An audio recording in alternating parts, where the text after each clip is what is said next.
മലയാളികൾ ഇന്ന് ഉത്രാടപ്പാച്ചിലിന്റെ തിരക്കിലാണ്. നാളെ തിരുവോണമാണ്. തിരുവോണത്തെ വരവേൽക്കുന്നതിനുള്ള അവസാനഘട്ട ഒരുക്കങ്ങളിലാണ് മലയാളികൾ. ഇപ്പോൾ എനിക്കൊപ്പം ഒരു മാവേലിയുണ്ട്. മാവേലി, ഓണം എങ്ങനെ പോകുന്നു? ഓണം കുഴപ്പമില്ല മക്കൾ. ഞാൻ അത്ത ഉദിച്ച 1 മുതൽ ഞാൻ ഇറങ്ങുന്നതാണ്, എല്ലാ വർഷവും ഇറങ്ങുന്നതാണ്. ഇതുപോലൊരു കുഴപ്പമില്ല, ഒരു വഴക്കൊന്നുമില്ല. ഓണാഘോഷമൊക്കെ എവിടെ വരെ എത്തി? ഓണാഘോഷം കുഴപ്പമില്ല, ഇതുപോലൊരു വഴക്കൊന്നുമില്ല. ഹാപ്പി ഓണം. സാധനങ്ങൾക്കെല്ലാം വില കൂടുതലായതുകൊണ്ട് പൊതുവേ നമുക്ക് എല്ലാ സാധനങ്ങൾക്കും വെളിച്ചെണ്ണ, ഏത്തക്ക നല്ല വില കൂടുതലാണ്. എന്നാലും ജനങ്ങൾ ഇറങ്ങി വരുന്നുണ്ട്.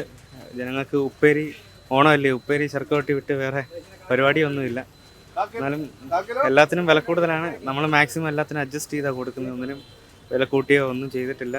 നമ്മളെ കൊണ്ട് ആവുന്ന നഷ്ടം വരാത്ത രീതിയിൽ എല്ലാവർക്കും അഡ്ജസ്റ്റ് ചെയ്ത് കൊടുക്കുന്നുണ്ട്. പൊതുവെ ഇപ്പോൾ ആള് കുറവാണ്, എന്നാലും ഒരുവിധം ആൾക്കാരെല്ലാം വരുന്നുണ്ട്. ഓണവിപണി നല്ല രീതിയിലാണ് പോയിക്കൊണ്ടിരിക്കുന്നത്. അതായത് ഓരോ വർഷവും പുതിയ മോഡൽസുകൾ വന്നുകൊണ്ടിരിക്കുന്നത്. പണ്ടൊക്കെ ഓണത്തിന് എല്ലാവർക്കും ഡ്രസ് കോഡുകളാണെങ്കിൽ ഇപ്പോൾ കോളേജുകളുടെ ഡ്രസ് കോഡുകൾ മാത്രമല്ല, അല്ലാതെ തന്നെ ഓണത്തിൻ്റേതായ ഡിസൈൻസ് മാറിക്കൊണ്ടിരിക്കുന്നു. പിന്നെ കമ്പോളത്തിലുണ്ടായ വിലക്കയറ്റം നല്ല രീതിയിൽ ബിസിനസ്സിനെ ബാധിക്കുന്നുണ്ട്. എന്താ വെച്ച് കഴിഞ്ഞാൽ നേരത്തെ പണ്ട് ഒരു 10 ജോഡി അല്ലെങ്കിൽ ഒരു 2, 3, 4 ജോഡി എടുക്കുന്നിടത്ത് ഇന്ന് ആളുകൾ അതിൻ്റേതായ വിലക്കയറ്റം കൊണ്ടുണ്ടാവുന്ന ജോഡികൾ കുറയ്ക്കുന്ന ബുദ്ധിമുട്ടുകൾ ഒഴിച്ചു നിർത്തി കഴിഞ്ഞാൽ എല്ലാവരും ഓണം ആഘോഷിക്കുന്നുണ്ട്. കേരളത്തിൻ്റെ തനതായ നമ്മുടെ സ്വന്തം ഉത്സവമായ ഓണം എല്ലാവരുടെയും ആഘോഷമായിട്ടാണ് പോയിക്കൊണ്ടിരിക്കുന്നത്. ഓണസെയിലൊക്കെ നന്നായി പോകുന്നുണ്ട്. ഓരോ വർഷവും തുണികൾക്ക് ഓരോ ട്രെൻഡല്ലേ വരുന്നത്, അതനുസരിച്ച് തുണികൾ നന്നായി പോകുന്നുണ്ട്.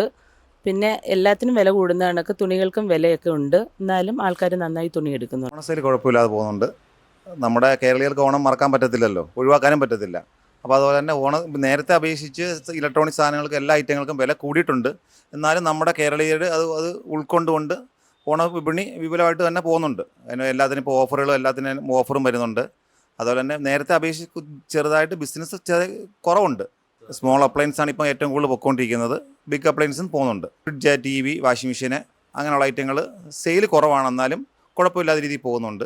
ഇപ്പോൾ ഏറ്റവും കൂടുതൽ പോകുന്നത് പിന്നെ സ്മോൾ അപ്ലയൻസ് ആണ് കൂടുതലുള്ളത്. മിക്സി, അങ്ങനെയുള്ള നോൺ സ്റ്റിക്ക് ഐറ്റങ്ങൾ, അങ്ങനെയുള്ള ഐറ്റങ്ങളാണ് ഏറ്റവും കൂടുതൽ ഇപ്പം പൊയ്ക്കൊണ്ടിരിക്കുന്നത്.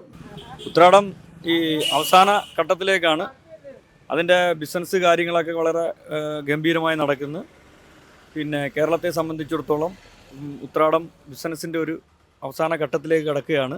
ബിസിനസ് പിന്നെ ആളുകൾ വളരെ തിരക്കോടുകൂടി കേരളത്തിൻ്റെ ഇപ്പോൾ ഓണത്തിന് ഒരുപാട് ജനങ്ങൾ കേരളത്തിൽ വെളിയിലിറങ്ങി സാധനങ്ങൾ വാങ്ങാനും എടുക്കാനും ഒരുപാട് ആൾക്കാർ പുറത്തുനിന്നുണ്ട്. അതുകൊണ്ട് ഉത്രാട വൈബ് ഒരു വല്ലാത്തൊരു വൈബാണ്. കേരളത്തെ സംബന്ധിച്ചിടത്തോളം മുൻകാലങ്ങളെ സംബന്ധിച്ചിടത്തോളം ഇപ്പോൾ ഒരു വലിയ വൈബിലാണ് ഇപ്പം ഉത്രാടപ്പാച്ചിൽ മുന്നോട്ട് പോകുന്നത്. മലയാളി ഏതായാലും ഉത്രാടപ്പാച്ചിലാണ്. ഓണം ആഘോഷിക്കുന്നതിനുള്ള, തിരുവോണത്തെ വരവേൽക്കുന്നതിനുള്ള അവസാനഘട്ട ഒരുക്കങ്ങളിലാണ് മലയാളികൾ. Adarsh Mukkuda, C Malayalam news, Kochi. ഏറ്റവും പുതിയ വാർത്തകളും വിശേഷങ്ങളും വിരൽത്തുമ്പിലറിയാൻ സി മലയാളം ന്യൂസ് എല്ലാ ഡിജിറ്റൽ പ്ലാറ്റ്ഫോമുകളിലും ലഭ്യം.